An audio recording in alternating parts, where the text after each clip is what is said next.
Bonjour à toutes et tous. Avant tout, permettez-moi de me présenter.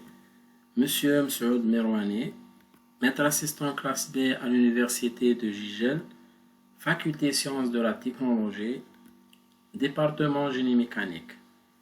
Pour me contacter, voilà mon email professionnel, msoudmerouani@univ.gigel.dz. Donc, l'étude des phénomènes de repos et de mouvement d'un système mécanique soumis à des sollicitations nécessite une formulation mathématique pour analyser et interpréter la nature du mouvement de ce système.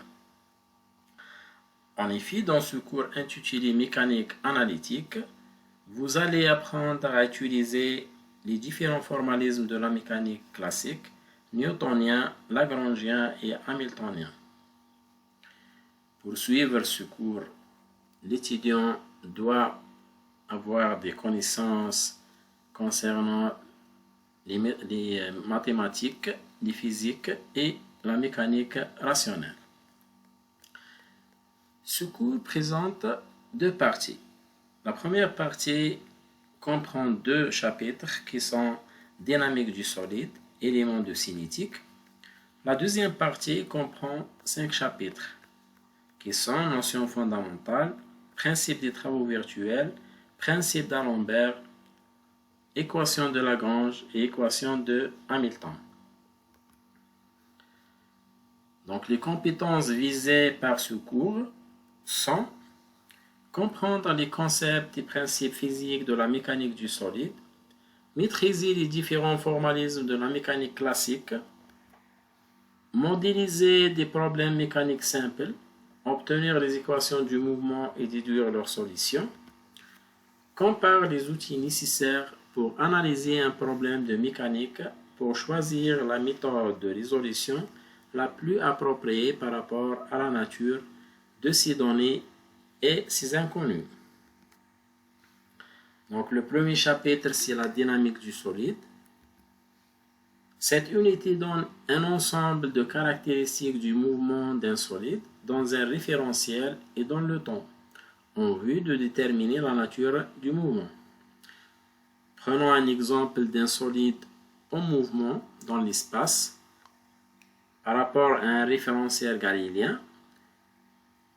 Donc, pour caractériser son mouvement, on doit déterminer le vecteur position, le vecteur vitesse et le vecteur accélération. Bien sûr, pour voir si ce solide est en mouvement de translation ou bien en mouvement de rotation ou bien la combinaison des deux. Le deuxième chapitre, c'est les éléments cinétiques. L'étude du mouvement d'un solide par les formulations de la mécanique analytique s'articule autour d'un ensemble des éléments cinétiques tels que la quantité de mouvement, le moment cinétique et énergie cinétique, qui constituent bien sûr les éléments clés sur lesquels s'articulent les théorèmes généraux de la dynamique. Le troisième chapitre, c'est les notions fondamentales. Il s'agit de présenter les différentes notions fondamentales de la mécanique analytique nécessaires pour les formulations de Lagrange et Hamilton, qui sont bien sûr les degrés de liberté, les liaisons et les coordonnées généralisées. Par exemple, dans cet exemple de deux solides en liaison, pivot S1 et S2, on remarque que le solide S1 présente 2 degrés de liberté par rapport au solide S2. Le quatrième chapitre, c'est le principe des travaux virtuels.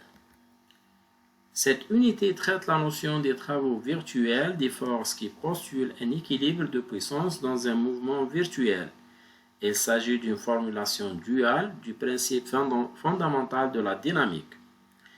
Par exemple, dans le cas d'un double plan incliné, on associe à ce système mécanique un déplacement virtuel et on fait un bilan des forces appliquée. Ensuite, la somme des travaux virtuels égale à 0. Me permet bien sûr de déterminer de telle ou telle condition sur ce système. Le cinquième chapitre, c'est le principe de D'Alembert. Dans cette partie, il s'agit de présenter le principe de D'Alembert, où tout problème de la dynamique peut se réduire à un problème de statique. Dans le cas d'un pendule double, on remarque que dans ce système, il y a 2 degrés de liberté, liés bien sûr aux 2 angles, et les forces généralisées dans de tels systèmes sont liées directement à ces 2 degrés de liberté et à les forces appliquées à ce système. Le sixième chapitre, c'est l'équation de Lagrange. Cette unité d'apprentissage permet de décrire le formalisme lagrangien équivalent au formalisme newtonien, mais le lagrangien présente la particularité d'être construit à partir de grandeurs fondamentales scalaires, qui sont l'énergie potentielle et l'énergie cinétique. Donc, dans ce cas-là, pendule simple, on voit que ce système présente 1 degré de liberté. En calculant bien sûr l'énergie potentielle de ce système et l'énergie cinétique, et par le formalisme de Lagrangien, on peut déduire l'équation du mouvement et les pulsations propres, et ainsi de suite. Le septième chapitre, c'est les équations de Hamilton. Cette unité d'apprentissage permet de décrire le formalisme lagrangien qui n'apporte rien de nouveau du point de vue du contenu physique par comparaison au formalisme de Lagrange, mais il permet une interprétation géométrique de la mécanique.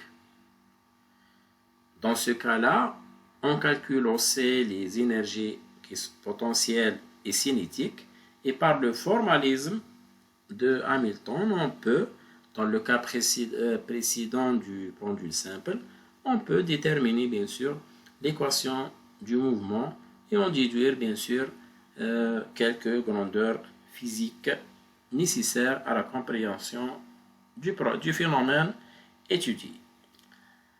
Enfin, merci pour votre attention.